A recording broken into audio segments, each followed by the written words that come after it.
డెఫినెట్‌గా అమ్మా. సో చాలామంది ప్రెగ్నెంట్ లేడీస్కి ఉండే డౌట్ ఇది. ప్రెగ్నెన్సీ టైంలో ట్రీట్మెంట్స్ తీసుకోవచ్చా? అంటే డెంటల్ ట్రీట్మెంట్స్. ప్రెగ్నెన్సీ టైంలో ట్రీట్మెంట్ తీసుకోకూడదు అని ఏం లేదు. Okay. డెఫినెట్‌గా ట్రీట్మెంట్ తీసుకోవచ్చు. కానీ సెకండ్ ట్రైమిస్టర్ అంటే 4th, 5th, 6th మంత్ ఈ 3 కూడా 3 మంత్స్ ఉంటుంది కదా, దాన్ని మనం సెకండ్ ట్రైమిస్టర్ అని అంటాం. ఓకే. అది సేఫ్ జోన్. ఫస్ట్ ట్రైమిస్టర్ అంటే first, second, third and third trimester like 7th, 8th, 9th ఆ టైంలో కొంచెం చేయకూడదు అని చెప్తామన్నమాట. ఓకే. ఎందుకు అంటే ఫస్ట్ ట్రైమిస్టర్లో బేబీ ఆర్గాన్స్ అన్నీ ఫామ్ అవుతాయి కాబట్టి యూజువల్గా రిస్క్ అని చెప్పి చేయకూడదు అని అంటాం. ఓకే. అలాగే థర్డ్ ట్రైమిస్టర్లో 7th, 8th, 9th మంత్లో ప్రీమెచ్యూర్ బేబీ అవ్వే అవకాశాలు ఉంటాయని చెప్పి యూజువల్గా ఏ ట్రీట్మెంట్కి మనం ప్రపోజ్ అనేది చెయ్యం. Okay. బట్ ఇప్పుడు ఏదన్నా ఎమర్జెన్సీ ఉంది అంటే తప్పకుండా మనం ట్రీట్మెంట్ చేస్తాం. దానికి పర్టికులర్గా ప్రికాషన్స్ అనేవి తీసుకుని చేస్తాం. ఓకే.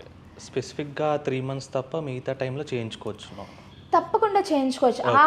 ఆ టైంలో కూడా చేస్తాం. బట్ ఎలా అంటే ఇప్పుడు ఒకవేళ మరీ ఎమర్జెన్సీ ఉంది, పేషెంట్ ఇంకా పెయిన్ భరించలేదు అంటే ఫస్ట్ మనం ఏం చేస్తామంటే మనం నార్మల్గా చెకప్ చేసి గైనిక్ డాక్టర్ దగ్గర కన్సల్ట్ తీసుకుంటాం. అంటే Okay. ఆవిడ కండిషన్ ఎలా ఉంది, మనం చెయ్యొచ్చా లేదా.